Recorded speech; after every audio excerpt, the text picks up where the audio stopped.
I have so many parts of this that are interesting to me. And one of the things is I want to say about, let me just say this about death. And I'm very committed to this idea until somebody proves me wrong, which will be interesting, and then I'll shift. But I believe that we die the way we've lived. And I've walked or watched and witnessed and participated in a number of deaths along the way of my life, and several of them are in the book. And they have all just been brilliant teachers, and for me, the deathing piece. Hmm. And I have yet to meet someone who did not die the way they lived. This is the Grief Talk Podcast with Vaughn Solis, helping you heal after loss and life's hardest hits. Today's guest is Dr. Nicki J. Monti, a private practice psychotherapist and world-renowned teacher, group leader, speaker, television and radio personality, and author of several books, including Stuck in the Story No More, Breaking Down the Defenses That Define You and Bind You, and Our Love Matters, Find It, Fix It, or Let It Go. She has long been internationally recognized both privately and on reality TV as Therapist to the Stars. Dr. Nicki's main interest is identifying and learning how to dance with the patterns that guide our lives. She's known as a straight-shooting teacher who truly believes that change is a matter of choice. Her just-released book, The Divine Traumedy of Nicki J, A True Grime Tale, is described as a gritty, witty, provocative, dark, sex, drugs, rock the boat cautionary tale about how it's never too late to learn how to love and live. Actually, audience, I just want to let you know, Nicki and I have just met on this podcast episode. I think we've clicked immediately. Nicki, I want you to pop in for my guest. This is Dr. Nicki Monti, and we have a jam-packed episode for you today. So pop in, say hi to my audience. Hi, I'm so excited to be here.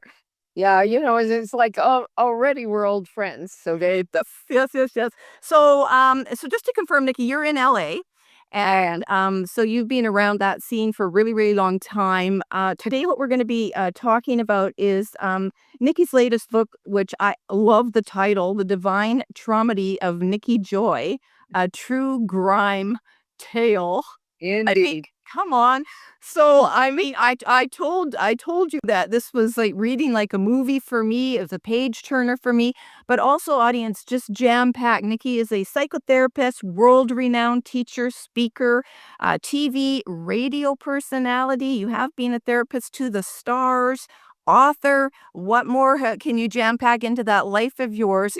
And you've got a vibrant, beautiful personality. You can't help but love you from the get-go. Yeah. But Well, here's not sure everybody's going to agree with that, but well, I did. I did. and Yeah, I did. But here's what I really appreciated. Two things. One, as I said to you privately, I really, really, really appreciate you coming on my little indie independent podcast. My work is passion, as I told you, purpose, and I keep going with it for messages because no matter how big, how small, I'm all about if you hear something that helps to change your life and help you heal, then that's why I'm here, and I know it's why you're doing your work and why all of my other guests do their work. So thank you, thank you, thank you so why much. it's not a drop down for me to go on and I did make the podcast. The work is important. I know it. And I appreciate that because one would look at maybe your bio and kind of go, which I did. Ooh, wow! Why would she want to come and talk to me, little old me? And so I have my own issues of feeling secure and confident, and that brings me to my second point. As a psychotherapist, just as who you are, I so appreciated you going so deep and vulnerable and raw in this book. And you laid it all out. And as you say, there's stories you didn't tell, but it's not about the stories as much as it is about you being so honest and truthful about your feelings and the struggles you've had loving yourself, and other things, I guess, developing confidence, whatever. You're going to talk about that. So the reason I thought your work is so important to come on Grief Talk is you have extensive experience, and we're here to talk about your long goodbye, with your husband who passed away in remind me, was it 2022? 2020. 2020. 2020?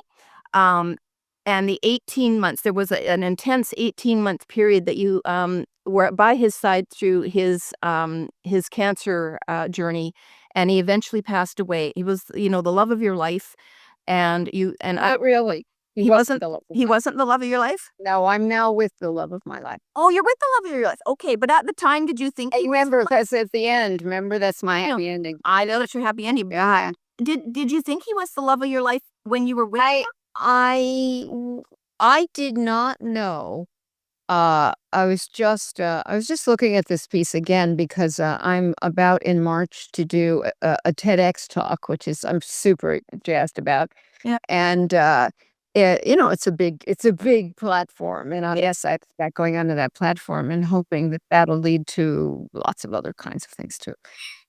But at the time, I did not know that I was capable of full commitment to love with a primary partner. I was capable of commitment to unconditional love with my clients. Yeah. But they're here, we do the thing, and then they're hello, goodbye. Uh, and uh, and I was very fervent and passionate about that. And I thought love beautifully, but I did not feel love the way I believed other people felt it. And I thought, Right. oh well, when we're sort of psychospiritual kind of people, and we've done all the things that you've done, and many, the things that I've done in terms of seeking and working with, multiverses and whatever. We have all kinds of language that gets us off the hook, right? And we will use that language. So, for instance, in my case, I told myself, well, that's just not my path. That's just not my way, which is so nonsensical. I mean, first of all, I love when people say, I'm not on a path. I know I'm veering, but here we are already. Yeah, no, talk what you need to say. I know I'm not on a path. I'm not on my path. Or I want to be on my path. You can't not be on your path. You're on the path you're on. When you're on it, then you can step over to a different path or whatever. But there's no such thing as not having somewhere to walk, swiping on something. Either it's a lousy foundation, or it's very fragile, or it's powerful, or it's whatever it is. But it's anyway. I told myself that because I had worked so hard on self-love and other love, and self-acceptance and other acceptance and freedom from judgment and complaint and all the things, which had gotten pretty good at, except when I wasn't, which is, always my way of saying things, because I think, we are, except when we're not. Um, and so I loved Conrad as much as I was able to love a person who was in my bed and in my head at that time. Okay. And but what I've discovered since, which is phenomenal and shocking, is that there was that other piece that was able to feel it in my body too.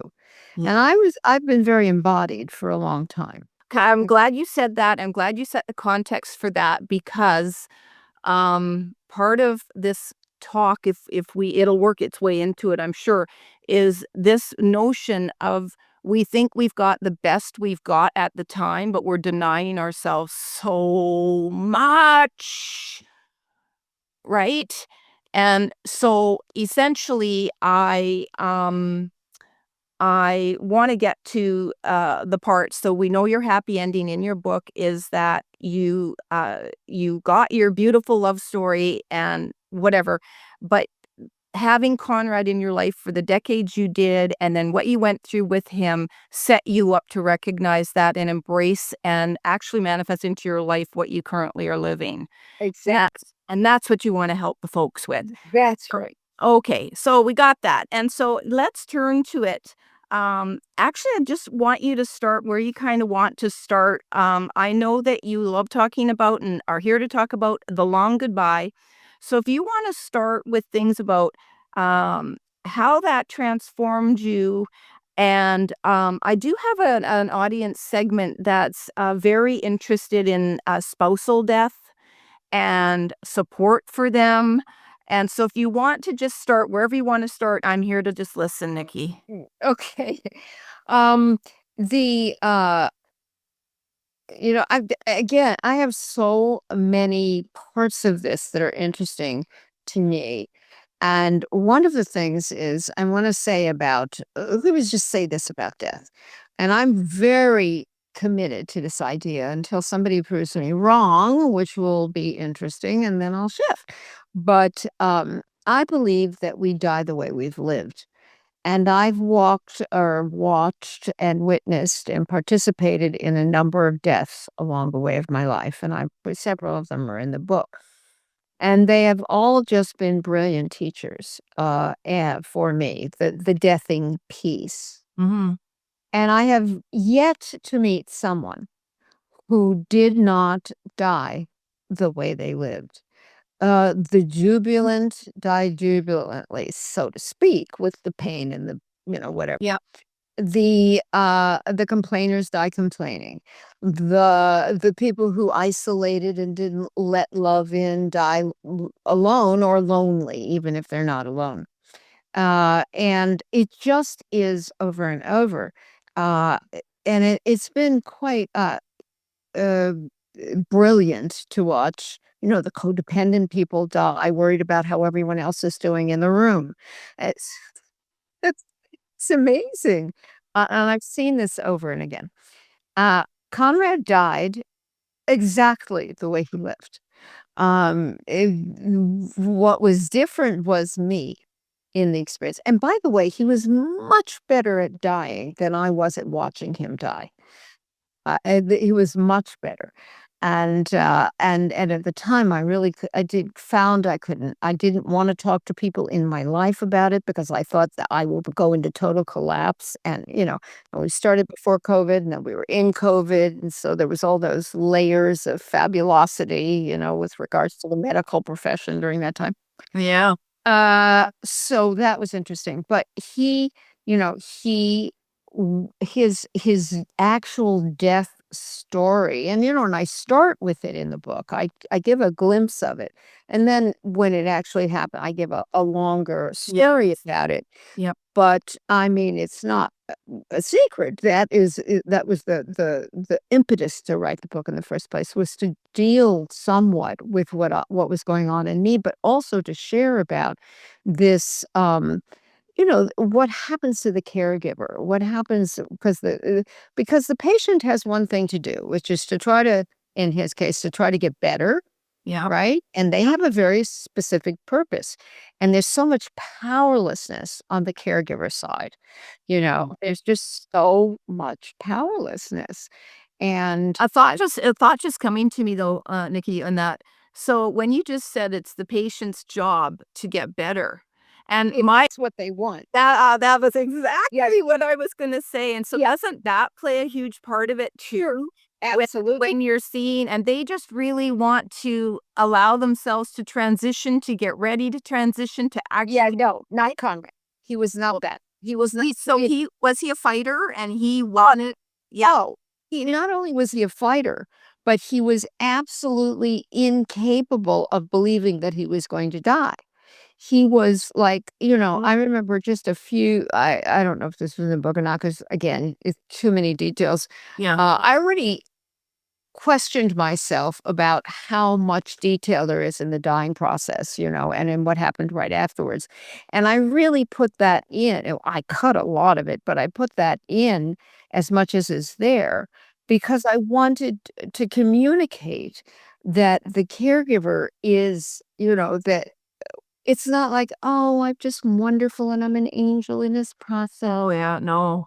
I've been a good person, so I'm a good person now, and, I don't have any problem with it," and then he goes, and then we just do this funeral, and then it's on with life. It doesn't work that way. Right. And I was prepared. And this is the funny thing. You can't be prepared. I don't care how prepared you are for birth, it's a surprise. I don't care how prepared you are for death, it's a surprise. Yeah. I don't care how much you are prepared for a big shift, how hard you've worked for it. It's a surprise. Yeah. When I got to the other side of self-loathing and into self-love, I was, Mhm. how did this happen? Oh, decades of hard work. Okay. But still, how did this happen? Here's a question for you.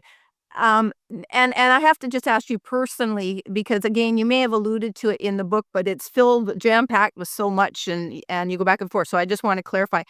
How much self-loathing were you feeling still with your decades of work, um, at the time you were going through this 18 months with Conrad? And did it shift? Yeah, yeah. I wasn't feeling self-loathing. Okay. I just wasn't feeling like I was the angel at his side I should have been, you know. I would confuse the illness with the man. Yes. He had chemo brain at the same time. Which is very foggy. Mhm. He had some dementia. He started having some, delusions. Oh. But the whole time I mean, I think it was a month or something. So the last month when I said, "Hey, honey, I'm thinking about selling your truck. Yeah, I Have you?" remember that part. Yeah. And he said, "Well, I don't think so. That's not a good idea." Yeah. Way up and Yeah. okay. You So know, at this point, was he becoming, I don't really wanna use the word delusional, but, like, just, you say what you wanna say because I remember vividly that part in the book, you saying that yeah, you wanted to sell it, and, this was kinda near his dying, wasn't it? And yeah. so it was obvious that he was never gonna drive the truck again. It wasn't obvious to him. That's why I'm He would have limerent moments, and that was different. That was different, where he had death visitations and things like that. Yeah, But I thought they were visitations. But the psyche we were. prepares us for dying decades sometimes, but certainly years in advance. And we start to have these dying dreams, and where people come and have conversations. And that's kind of brilliant. But he did not really clock it that way. He was an exterior, he was a historian. Yeah. I was, but not of his own life. And he was interested in what was going on in the world, not inside himself. And so we're very different in that way. I was like, whatever. And I was all about the inside. So, Yeah. and then we met somewhere. Well, I met him You met him where you needed to meet him. where I needed to meet him. But that was one of the frustrations. So I was carrying, from my point of view, I was carrying this. Not only was I dealing with being the nurse I never wanted to be ever in my life. I'm very empathic, and I feel describe their pain, and it goes through my body. But I also just didn't. I'm needlephobic. It was never a good thing for me. So, but here I am, and you do what you're supposed to do, what you have to Yeah. do. Yeah. And I wanted to do it well. I wanted to be, and I had a lot of frustration with him over the years, and so now I wanted to drop that, and I wanted to be fully present. Mm. And I was, except when I wasn't. And I had this brilliant friend that I talk about and a mentor in the book. Now she's dead as well. A couple of years ago she died. And that was her main thing in life. She'd been a psychotherapist a long, long time ago, but she was a high intuitive, high intuitive. And she was far seeing and would see places she'd never been to and describe them absolutely. But that was her whole thing, was walking people into death. They would call upon her to work with them and so they were transitioning beautifully. But anyway, I called her, and you read about this in the book. Her name was Carolyn Conger. She was extraordinary. And she said, but also very practical in her way. And I said, I want to be better. I get mad at him and I yell at him, and then I feel terrible, and I want to, and I'm good a lot of the time. I'm a good girl. And I said, but I want to be better. And she said, no. Absolutely not. Have the relationship you've always had. And what I heard her say by that was live until he dies. Oh my Do not God. pretend to be something that you're not, and it's not real. Be real with him. And so, funnily enough, as soon as she said that, I chilled out. I was less anxious and less angry and less complaining inside myself about it all. And I was tired. I was running my practice. I had shifted to Zoom because of COVID, which was a blessing for me. Yeah. And I was, feet away from him at all times. And I was, uh, I didn't sleep for basically 2 years. And so I was I mean, you know, more or less. It was hard and all these extra people in my house when I finally started allowing caregivers in, because I did the first leg. His first cancer was throat cancer. And then I brought people in for the other cancers. It was just I couldn't. It was too much. And it was right to bring people. So one of my great transformations, one of the great gifts he gave me in his dying process, uh, was the ability to really receive help, because I had all my life been the I got to do it myself girl. And I'm going to make it all work, and I did very well doing that, but it forbade commitment to deeper love. What Because you're saying, love, yeah, what you're saying, I just want to stop for a quick second. You've made two really, really good points that I also want to just really briefly say to the bereaved parent or anybody else bereaved audience. So um, have the relationship you had with them. In your case, it was with Conrad while he was, getting ready to die. But also, we can beat ourselves up with all the things you just talked about, mad at yourself as the living caregiver. So we can feel all those things when our child has died for years and decades. But when I read that in your book, now I had already started to kind of forgive myself, and I am a mom, but for years and years and years, I lost my daughter audience to suicide in 2005 when she was 22. I beat myself up for being such a bad mother, right? You can't have been a good mom if, you lost a child to suicide. And so anyway, fast forward to what you said, I was like, wait a minute. That's probably why she chose me as a mom and loved me as the mom. All the craziness. Like, right. I didn't do anything wrong. I was me. And so thank you. Thank you, Dr. Nikki, because that's a huge piece. And also for people watching this and reading your book, watching or listening to this and reading your book where you give a lot of detail, be yourself. That is it's a huge piece. And that's me living with bereavement since 2005 as a bereaved mom. So I really, really, really love that. And also I just wanted to say what a gift he gave you by being able to ask for help. Yeah. Mhm. That I was able to ask for help. I know. It was amazing.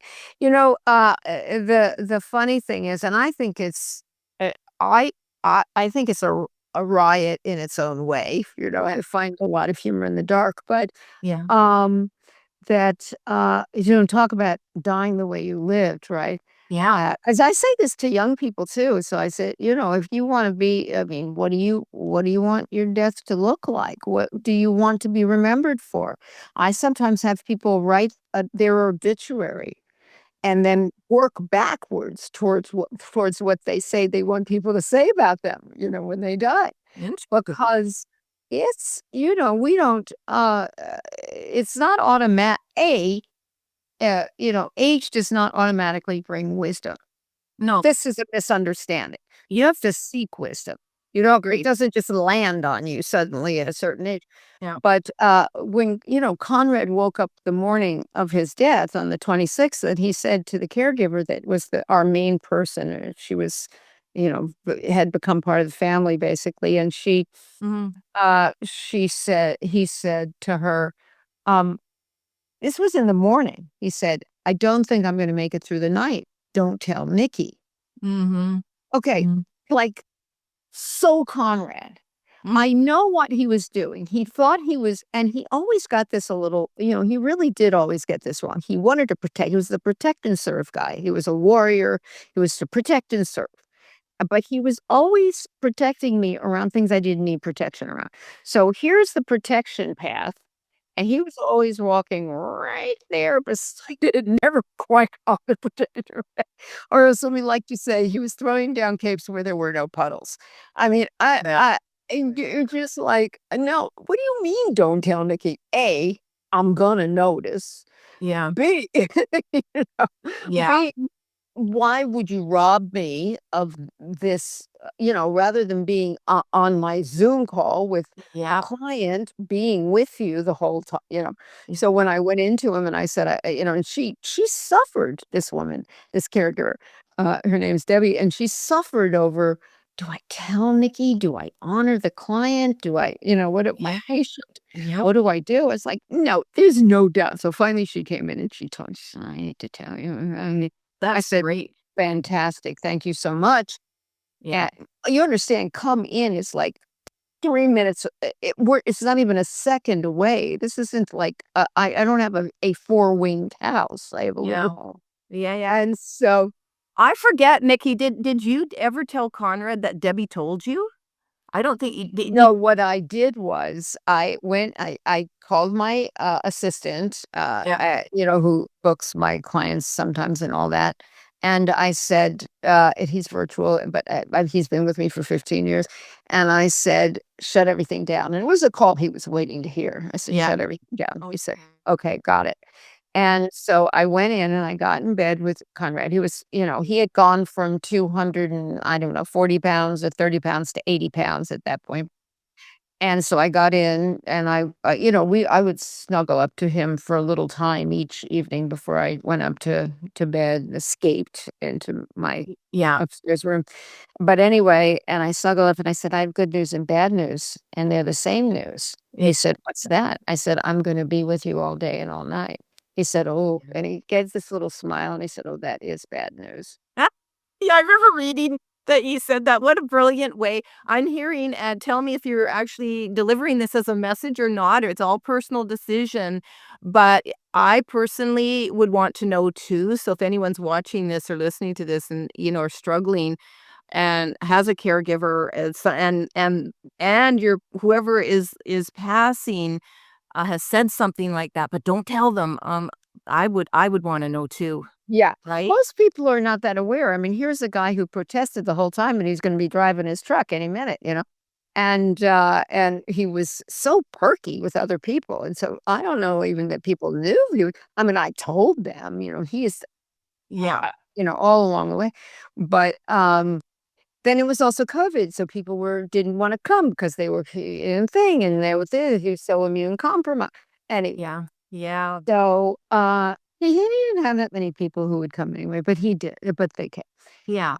So when he said that, and yes, that was, and of course I was with him, but and yet, and of course I had a plan because I'm Mhm. giving up. I am the do it all person, kind of, sort of. So have a plan. It's going to be this beautiful ending where I'm holding his hand and we're The movie. and of course, and I dedicate all this time to him, and he's blah, blah, blah, blah, and Yeah.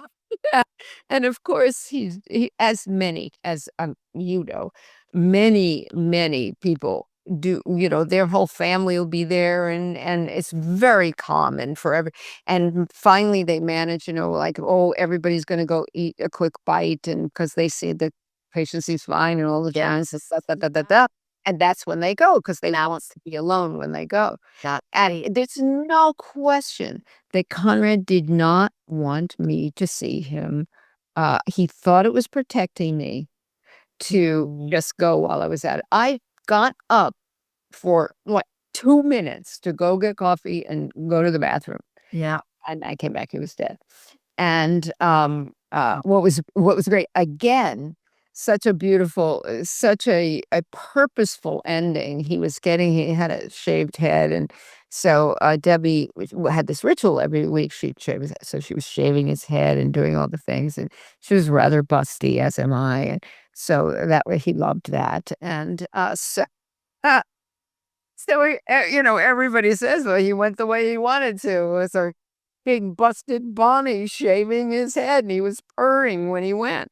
And that's what I'm saying, and it's so kind through the whole, and he was just really kind then. He had come from being very, very, he had a lot of rage in him. And he had a dreadful childhood, and so, and he had finally gone to therapy. He was 20 years sober when I met him, but he wasn't sane. And he ended up doing 4 years of therapy, but it was like a good beginning. Yeah. And but he wasn't cured, so to speak. He wasn't really in management. But in this experience, there was a gentleness he must have known the whole time. The other thing that I did that I strongly recommend is we had very different spiritual beliefs. He was raised a Catholic.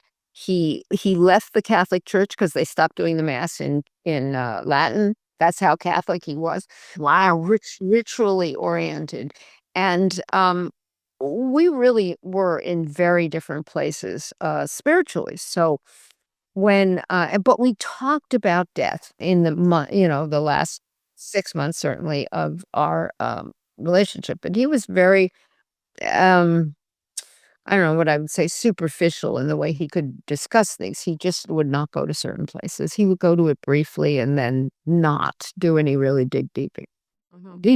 But I said to him, what do you think what do you think happens after we die? And that's in the book. And he said, well, I don't. He said, well, I think, people go to heaven, but I'm not going there.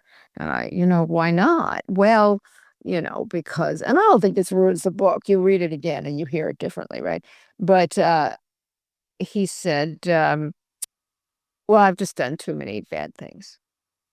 And I said, well, to me, you've lived an immense filled life. I don't think that would be. He said, well, maybe I'll go to purgatory. And I said what I believe. I said, I think we're in purgatory. This is where we make our decisions about the good and bad of it all, how we're going to be, or how we're going to greet our humanity. I think, and I don't know that I said it all that way, but at the time, but I said, Yeah. So for you, that's kind of what the opportunity was, is you can change it. You can change your experience of transitioning, dying. yeah, or you living. And Yeah, well, true, but I'm thinking, you know what? Nikki, I always think about, well, not always, but I live life like how I want to, I'll just say, be greeted at the pearly gates. I'm very spiritual, so obviously I know that we transition, but I am of the belief we do have a life review, and I want it to be great. I don't want any boxes unchecked. So that's how I live my life. So that's not what we're here to talk about, but what you're just. But I'm not sure what great means. Well, So for me, what's great for me, which means having things not left unsaid. There's been too many deaths, so to take the higher road, to not choose conflict in my partnership, not to keep working on myself for the other person, but to be the best I can be for me. So that's it. Like, that's what I mean. yeah, And so, but I don't want to be struggling with regrets on my deathbed. Simply said, if I should go on my deathbed. So but the thing that I was going towards is this conversation around bringing in people who are more on his conversation wavelength, so to speak, which is what I did. There was a priest that started working with him, and he was just fantastic. I just dug this guy, and he was such a lovely, and it was just Bashared. It was really meant to be that this particular. But I found him in the, priest near me kind of thing. And how it was like, and he was so fantastic. It's what do I know? As I went to contact a local parish, and he was brilliant, and perfect. And they laughed and they talked about them, whatever. And in the final analysis, I was part of that process. I went and did a ritual with them that was not my ritual. But it became our ritual. And the same thing with Debbie. She was very Catholic. And so she had conversations with him that I was not going to have with him. It just wasn't going to happen because it wasn't my deal. Though we had some crossover beliefs, mostly, it wasn't my specific, which is fine. But the point is, I looked death in the eye with him, whether he liked it or not. But what you're saying again is so important. So people out there listening, it's not here's what I'm hearing in a way, that the caregiving experience, your role as a caregiver, his role as the person who's dying, okay? It's not really about you, it's about him. That's And right. so for you to do that and bring him people to converse with, the priest and so on, because you couldn't give him that, but you're honoring that part of him, your differences. I think that's brilliant. I don't know how many people do that. Yes, I don't know either because, to the end, we're like, think the way I think. Or not. Okay, so actually, so now I'm remembering that you've said that, and my brain has never thought of that before, but I will remember that because if I ever found myself in that situation, it's not about me. It is to a point, but that has to be also about But it him too. really isn't, and I, Wow. and Right. again, Conrad was so grateful and all the things, but it was really hard. So meanwhile, he's 87, right? So he's got a little dementia happening, and I'm watching this brilliant man kind of, you know, cover when he can't remember things, as everybody does, one way or the other. And so there was there was sadness, and I felt badly for him, and so I did all I could um to stay stabilized. And one of the things I did, PS, and this is in the book, is that after the first cancer and the other cancers came in, we had these 2 months off, which looked like we were going back to business as usual, but it didn't because he had all these new cancers rush in. Wow. And one thing I did during that time is I reached out, and now here we are in Zoom. Now all of my mentors, teachers, and most trusted people are dead at this point. So at the point of this story, and so except for Carolyn, who is still alive, but so I reached out online to find I think what I looked up was spiritual therapist or something like that. And I found this amazing Englishman who's living in Spain, which Yeah. only in the world today could that happen. You know? I looked him up. He's wonderful. He's so great. He really is. And he's doing a lot of work. He's got online courses. Anyway, Yeah. he's still fabulous. And he was fantastic. Yeah. He stood in truth and compassion simultaneously, which is quite the art. Yeah. And Yeah. so I was having help with that, Yeah. the whole time as well for, Yeah. I think, the better part of a year of that 18 months, or maybe it was 10. I don't know what. Yeah. So I love that you took care of yourself. Well, yeah, it was take care of myself, or there's going to be nobody here to take care of him because I was a mess inside. And then the other thing that happened, because I have the gift of being able to work with other people who are in their struggles, or not really. Most people, I often people come in and say I'm struggling with anxiety, and I say, well, what are you doing about the anxiety? No, no, may I have it? I said, well, that's not struggling. Struggling is an action.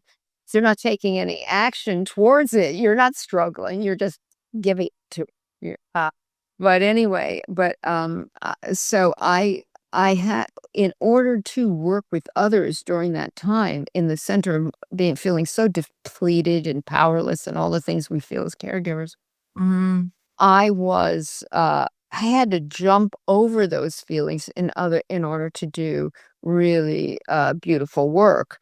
And I actually think my work soared during that experience. Wow. So soared in terms of flight, not in terms of pain. Yeah. Yeah, no, I got it. Yeah, yeah, for sure. No, I know. Words are important to me. Sword, flew. But wider hill.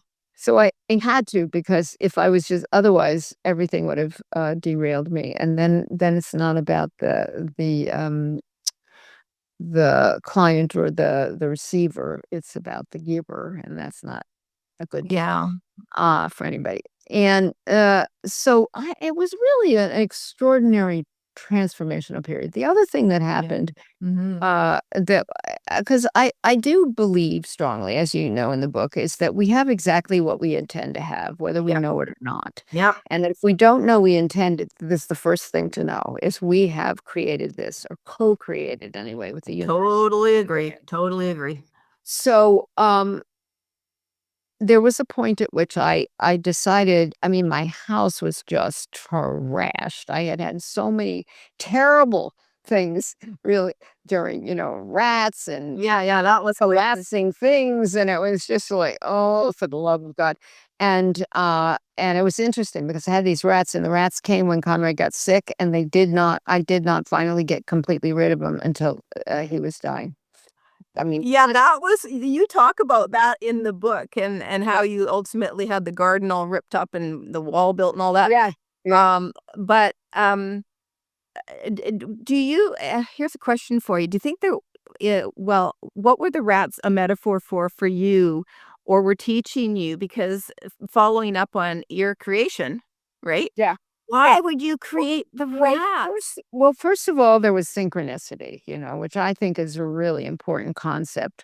People say, oh, it's just coincidence. Well, coincidences, two incidences happen at the same time. It doesn't mean there's no purpose in it. There's purpose in it. So, in a more elegant way, we call it synchronicity.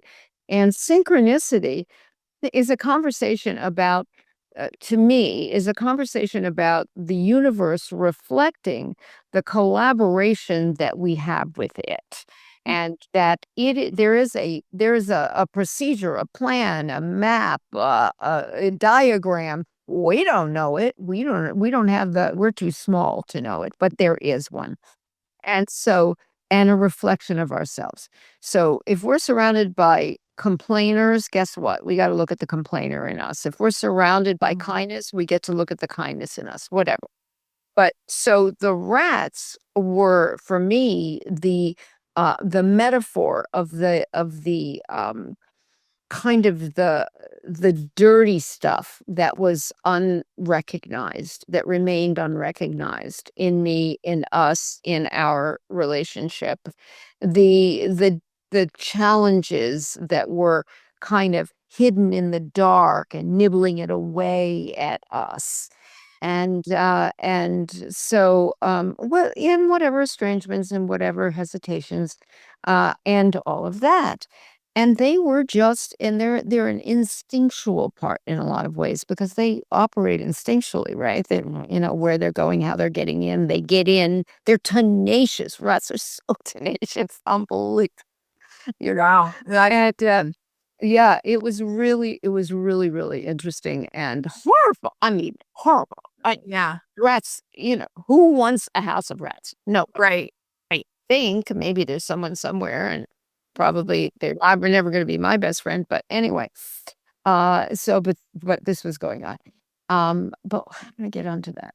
Well, we were just talking about that, but that's a little bit of an aside, but you can read all about that in Nikki's book, Yeah, about the rats because it but the sounds things, great. and how things reflect us, and I know. So at one point, I was like, this house is a mess. I mean, everything is just horrifying. Also, Conrad was a hoarder, so that was not helpful. He called it collecting. Yeah, yeah, I yeah. wasn't collecting. It was hoarding. Yeah. And so we had a garage floor to ceiling filled with junk.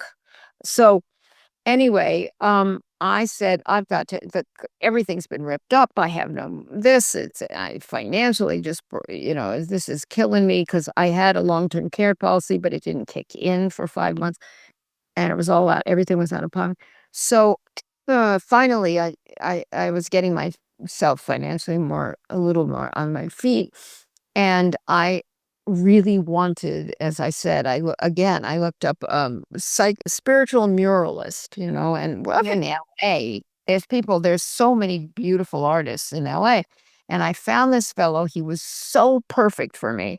And he came in to do this mural in the backyard. Yeah. And it took forever because he would just work with me on Saturdays because I was, he was we kind of Yeah. we had a great spiritual romance, and we just did that, and knew him and he knew me, and so he was, doing really important, very wealthy people and me. Yeah. Yeah. Yeah. I've been very blessed that way. So, but he was doing it slowly, and he was doing all these. It's a beautiful mural. Yeah. It's got all the symbology and everything. But it was just Debbie, he, and I were there when Conrad died. Just the three of us, and Mhm. he was in the garden, And I went out and I said, "He's gone," Yeah. and he said, "It's sad," Mhm. and then he went back to work.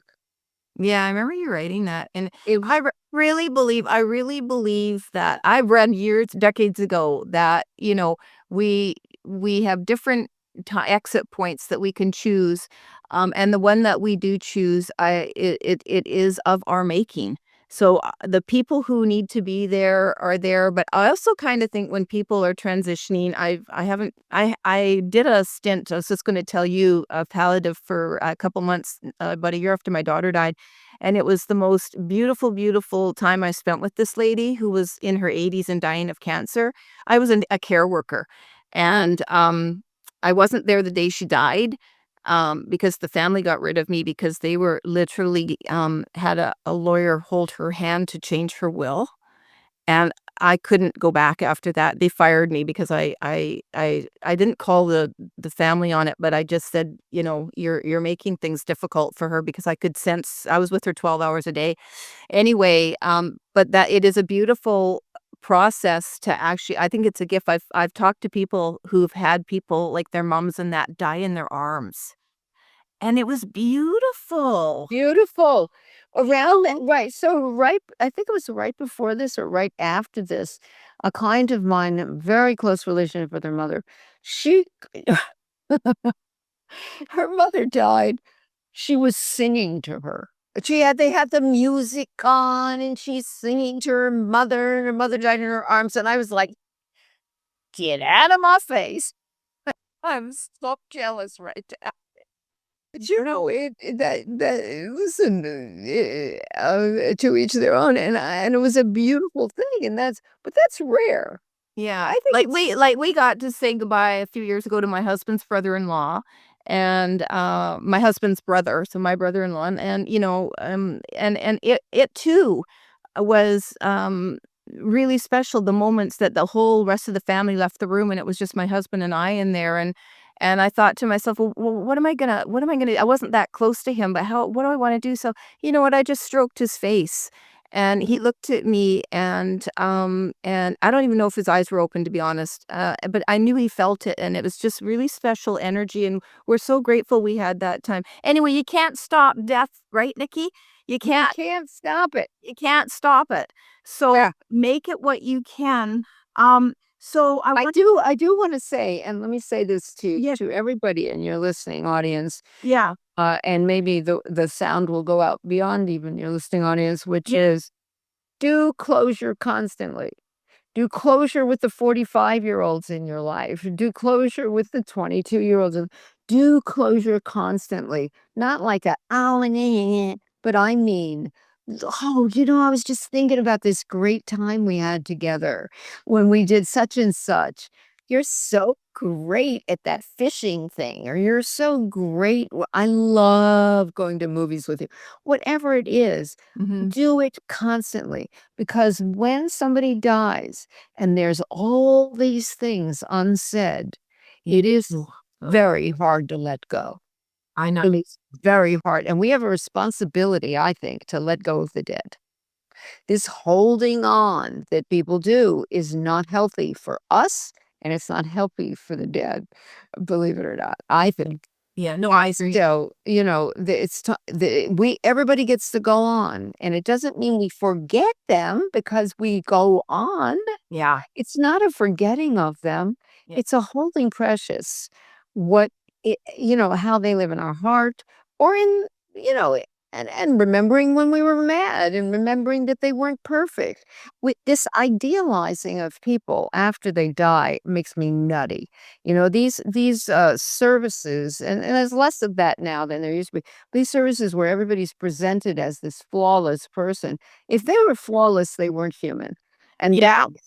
I want to celebrate their humanity. Yeah. Again, I'm going to take from this, remember who we were before they go, and remember who they were before they went. And, and be real. Be real. I just want to say, like, I've had a relationship with my daughter in the afterworld the whole time she's been gone. And it's very physical. I have now physical manifestations from her. And I'm starting to talk about it more, but since July, she's been calling me on my air tag. And so literally she phones me, and I'm actually working with someone else, and she'll be coming on my show, who deals a lot she channels Einstein, actually. And that opened my world up when I had a reading with her. But I was ready for that communication. So I did just want to, are you, Do you hear a voice or do you have a knowing? what do you mean? Like, When she contacts you, do you oh, hear I don't a know it's voice? no, I don't hear her voice. You have I to just know it's her because she calls me only at special times. So her death anniversary, her angel anniversary. Actually, it was her birthday and my mom's angel anniversary last week, on the Monday and the Wednesday, and she called me on the Tuesday. And and it's to the point I missed and it's a very special ring. There is no ringtone for it. And I thought I caught the last little ding, and that would have been about the 13th time she's called since last July. And I missed it, and I was holding the thing in my hand, and she called back. It's to the point I will actually show it to my husband, and he'll just say, "Hi, Tress," you know? say hi for me.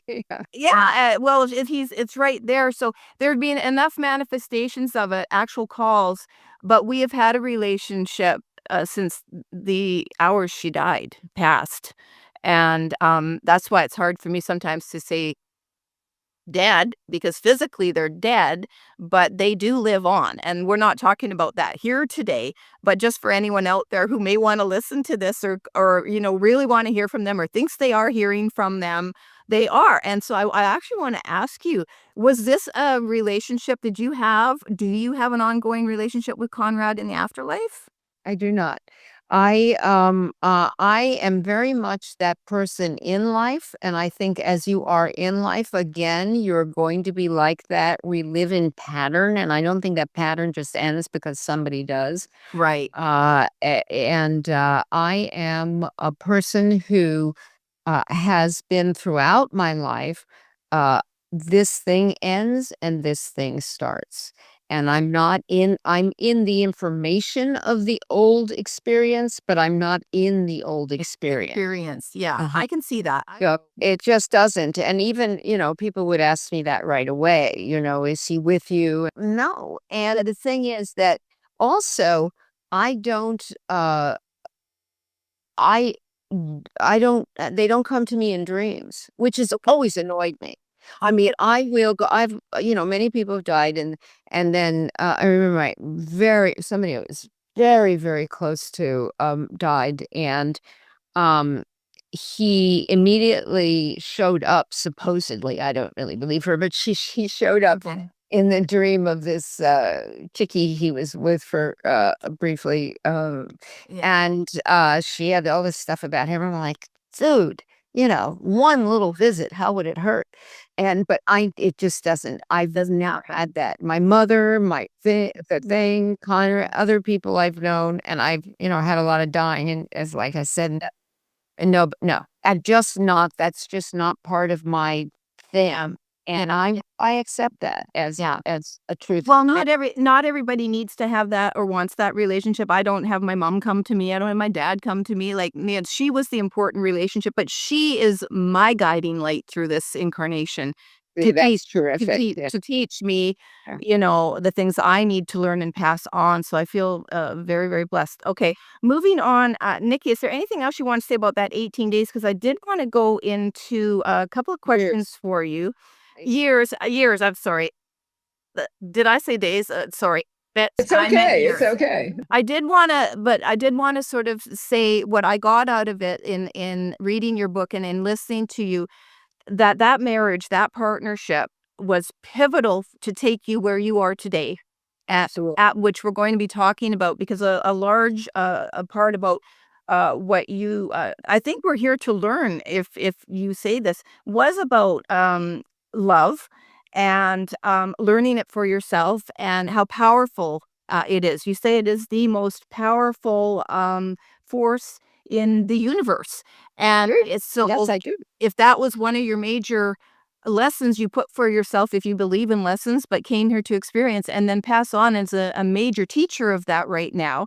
And so I'm hearing that it kind of came to you to a head, if you will, most powerfully through losing Conrad, through going through that journey and losing Conrad for what you had with him. And in your case, you're super lucky. I mean, lucky to have found your true love. Yeah. I felt my true love because I said I was You wanted that. because I prepared for that. Well, Prepared. so So did you want it? You prepared, so that must mean you wanted it, right? yes, but I mean, I prepared for real. So Yeah. um, wh- w- I was on a date with the when I dated briefly before I met Tom in between when I started dating again, and I had been a minute, obviously, since I've been on the market. Nothing had changed, right? Yeah, everybody else the same, but I had changed. So anyway, I was out with this guy, very nice fellow, and he said to me on our first date, because he had been dating for a while. And, we're of a certain age. It's just different when you're older Yeah. and you start dating again. Yeah, yeah. So he said, so did you want to get married again? Now remember, I was married 3 times, so it's like, Oh, yeah, yeah, yeah. And so he said, do you want to get married again? And I said, I don't know. And then I heard myself say, I do know I want one more great love. And that came out of me. And I often discover myself through what comes, out of my mouth. Yeah. Ye So, and the thing is that I had opened so much to vulnerability and accessibility and learning that asking for help and Yeah, allowing it and accepting it. My yeah, intuitive faculties, which had been very well developed when I was young, and and then developed very formally with a teacher.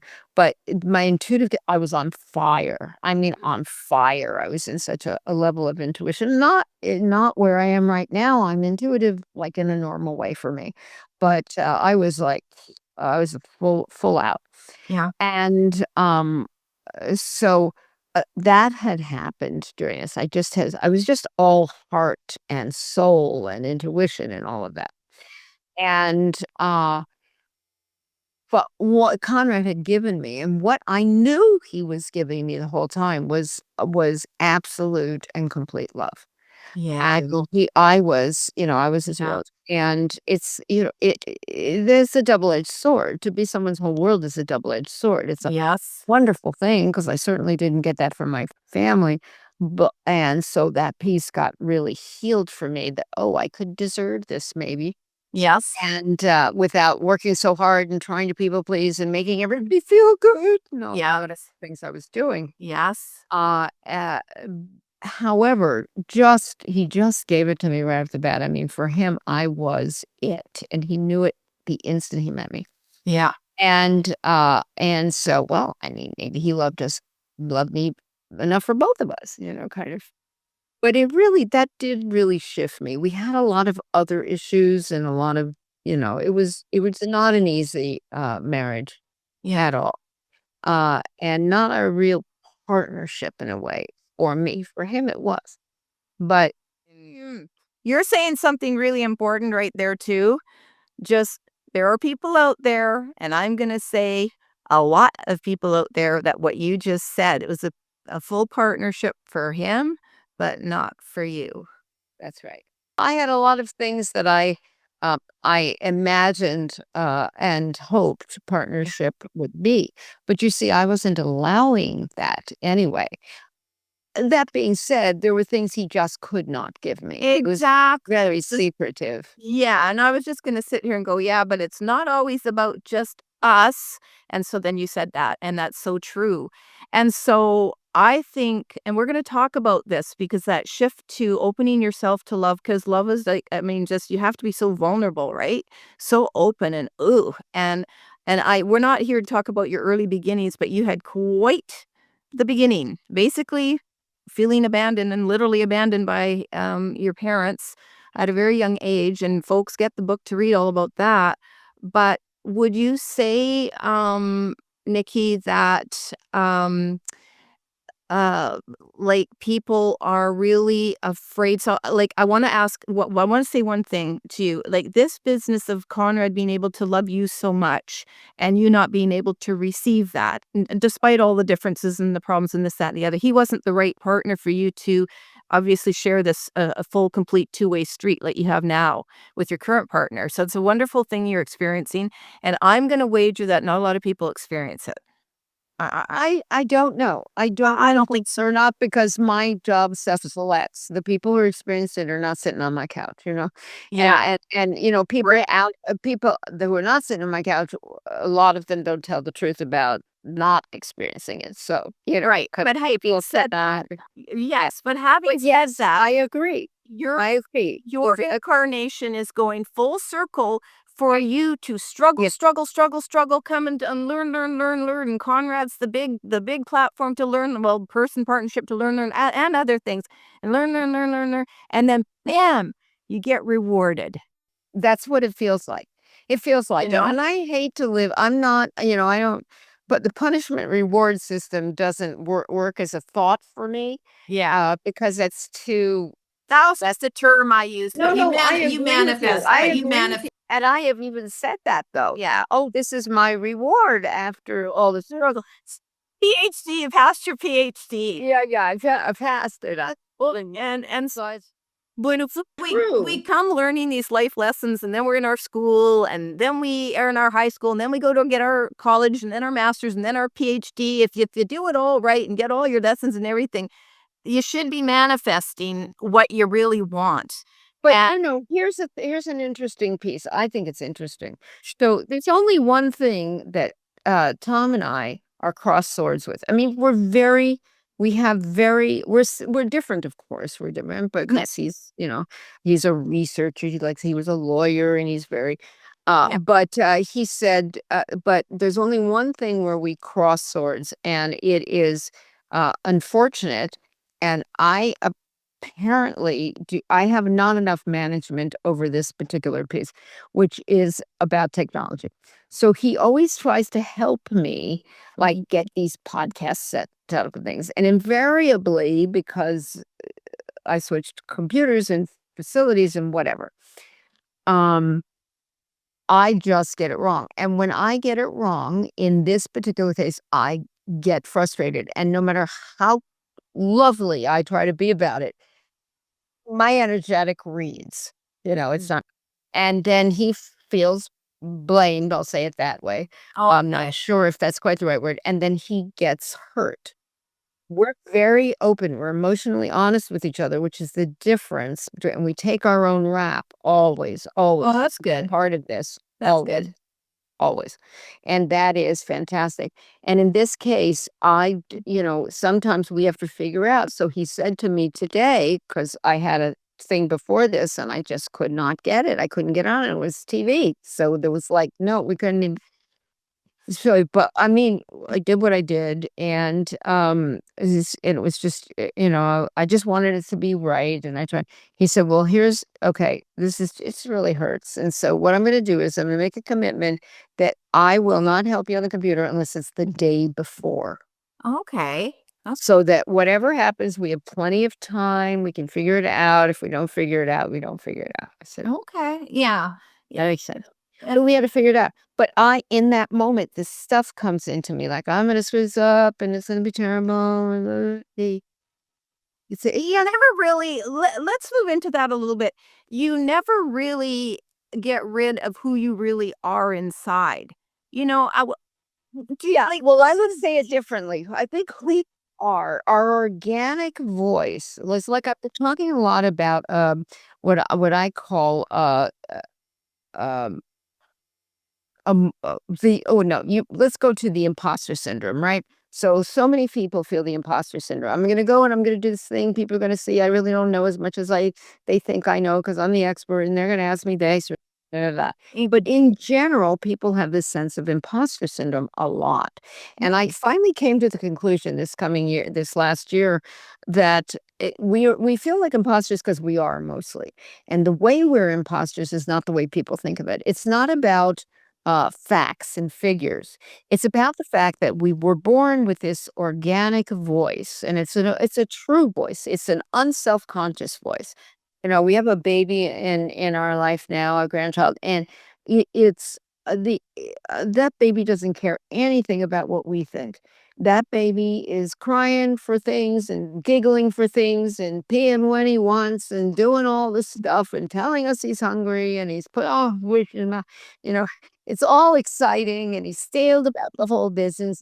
He's not thinking about us and he has no self-consciousness. right, We lose that voice at some point. We lose it sooner right, than later or later than sooner, depending upon what's going on in our house, in our community, around the globe, all of those things that are impressive on us and impressing. And so we lose that. So the further we are away from our organic voice, the more of an imposter we will go through the world being. We will have to make it and fake it, right? okay, We will have to convince and control.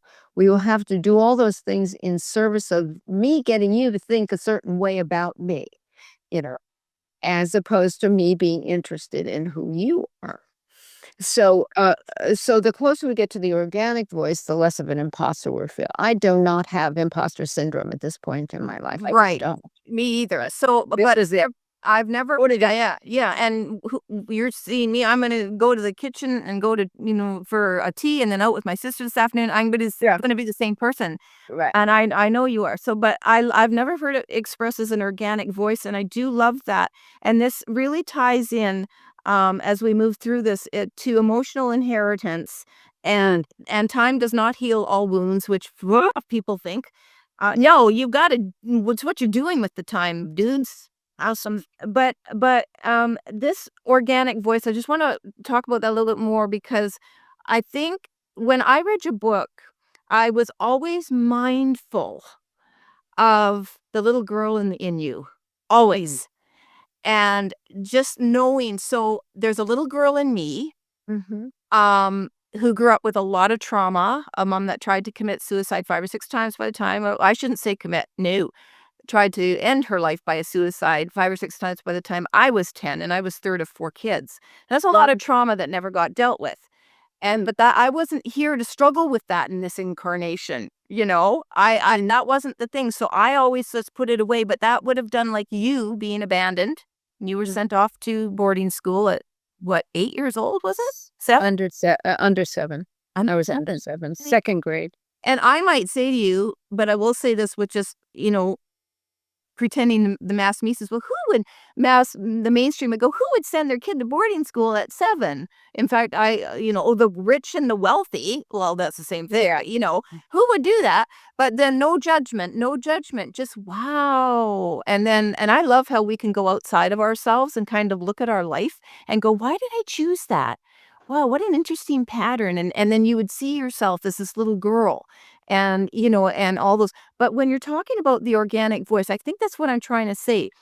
That organic voice, it's made up of everything we are as that innocent little being that comes here, and yes, gets corrupted and sidetracked in many, many different ways. But if it never really leaves us, Nicki, and that purity is there, right? That innocence that we want to take care of, which is, I think, how we heal. You can speak to that.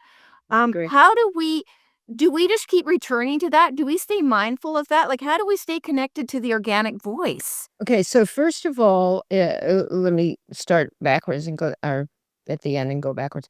I think that, yes, the wounded child at various ages is always inside. We have all these different aspects inside of us. I'm pretty much Jungian in that way. So we have all these parts. They're all living inside of us. We're saints and we're sinners. We're oh, whores and we're celibates or whatever. We have all these different parts, and we certainly have all these different ages of development inside of us. And some of them are more wounded than others. We also have the nurturing mother inside of us. We also have the abandoning mother inside of us. Everybody has that, because when we get kicked out of paradise and the umbilical cord is cut, that feels like abandonment, no matter who you are or how great life is about to be for you. But anyway, we all have these pieces inside of us, and I think it's our continuing responsibility to recognize when those get poked, when something comes up, and the fear kicks in immediately. The fear kicks in, right? You don't maybe recognize it as fear, but that's what it is. Great, back to the drawing board on what we've not eased and soothed and creamed and ministered to, right? B, we have a responsibility to call upon the nurturing parent in us, or the nurturing wise teacher, whatever it is for an individual, to be with that wounding. Okay. So we don't just ignore it and push it down or under the rug or anything, because that doesn't work. No. We go in and we say, "Oh, baby, I see. Wow, you got scared for a minute, didn't you? You got scared for a minute. I understand. I understand that was a scary moment. But you know what? Nothing's happening. I got you. I got your back. Nice. I'm here." Yeah. And so we're continuously responsible, rather than being mad at so and so or blaming that person for not taking care of us. How dare he or she? Mm-hmm. We take care of ourselves, and that's not cutting off care. That's recognizing that we're all the people all the time, and that we have the power to go towards parts of ourselves and accept them, appreciate them, and ease their pain. Mm-hmm. I love that. I love that. I'm gonna remember that. Let's talk briefly here, Nikki, just about emotional inheritance. I really love how you say, and this is just a nod to it. I mean, people need to go much deeper into it, for goodness sakes. But I want to say that I haven't heard of it referred to as emotional inheritance. Just like generational wealth gets passed on, so does emotional inheritance. What do we need to be aware of when we think about emotional inheritance? Yeah, I have 3 things that I think I actually made up, which it's not that I made up the concept, it's just that I made up the terminology, which is the only thing that changes. Otherwise, we all know the same stuff. Emotional inheritance is one of mine. Emotional dysmorphia is another. That is not being able to see our beauty and our magnificence as it really is, and thinking we're bad, we're disgusting, Yeah. disposable. And emotional blackouts, which is where it's like it's like an alcohol blackout, except it's emotional, and we lose pieces of our life that way. In other parlance, it's called dissociation. But anyway, Yeah. okay, emotional inheritance.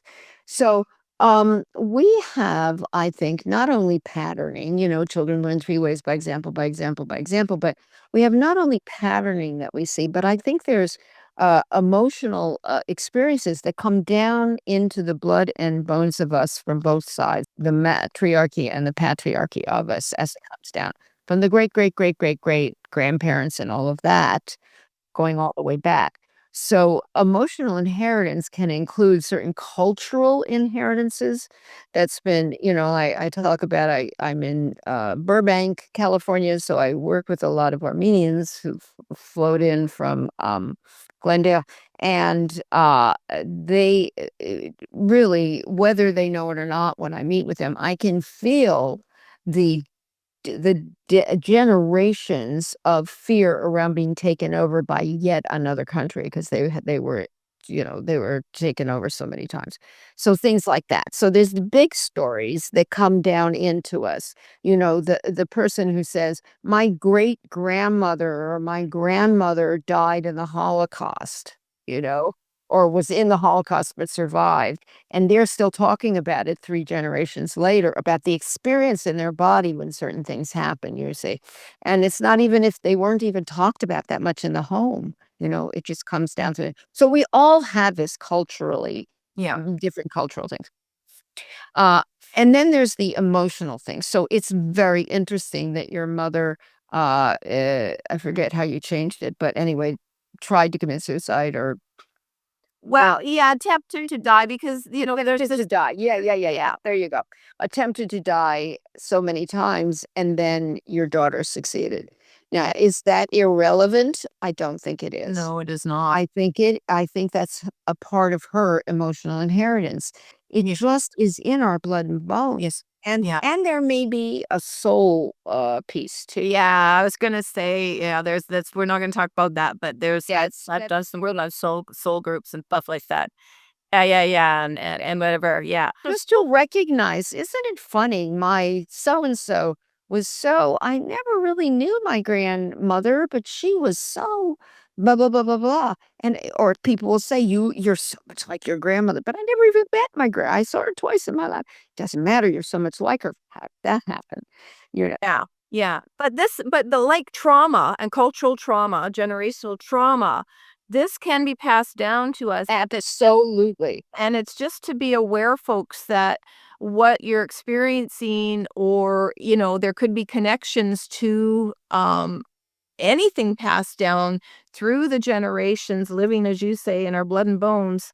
And just to be aware that, well, do you think that actually contributes to a lot of, for lack of a better expression, mental health challenges? Yes. I Let was just going to say one of the things is, and this, I start with the parents on this, right? So a lot of times we'll take the messages, both stated and covertly passed on, from our parents, and we'll take them deep inside of us, the Yeah. maxims and the things that we heard them say or that we watched them do. And we'll take them down. And by the time they get into us for a while, they morph into our voice, supposedly telling us the truth. And it's not us. And we feel it's like, so one of the first things is to find out what's yours and what's theirs. So you can let go of what's theirs because we have enough of our own. And it's true from the grandparents and the great grand, all that too. What was theirs that I have decided somehow, somewhere in me has decided that I must carry this. It goes all the way down through however many generations. And I need to carry this belief, for instance, of limited supply. There's a limited supply of love and money, yes, friendship and whatever. Well, my mother didn't seem to have that, but my grandmother lived limited supply, or you can never trust such and such. How did that get down into my system? Yeah. And so, and how have I perpetuated? This is the important part. What have I perpetuated? Ideas, feelings, thoughts, doings that were not even mine, but how am I perpetuating them? Because that's the first place to go. How do I stop perpetuating old, stuck ideas that shouldn't, and Yeah. they don't benefit me, and they ought not to belong to me anymore. Yeah. So, moving to wrap this up because we could talk forever, and like I said, there's so much jam packed in your book, but it's filled with just stuff like this, what you're talking about, that make you think about your own experience and stuff. So, but I wanted to just, so again, in that, it's recognizing, and I don't think you can talk about this at length today because of the time. So, Nikki, we know that we want to come back and continue a conversation built kind of on what you're just talking about now with this emotional inheritance and inheriting trauma and stuff like that. But we've both agreed that that's a separate episode, and we're both aiming to absolutely do a part 2 to this where we can dive a little bit deeper and to those parts. So for the audience today, we just wanted to give you an introduction really to Nicki's story about caregiving, all the things she learned that her former husband and third husband, possibly to be a fourth, we're not sure yet, though I don't mean, was the great teacher for Nicki to experience the full love that she wanted to manifest in her life and now lives. So there's a lot in the book, and I feel we just sort of touched like the tip of the iceberg here in talking about this stuff.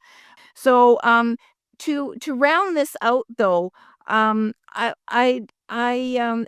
this does kind of go to a nice conclusion for the caregiving piece, supporting someone, through, the transitioning death process, what you need to do to take care of yourself in that, to not lose sight of yourself, also to honor the relationship for what it really is, not make it something that's angelic when it really wasn't.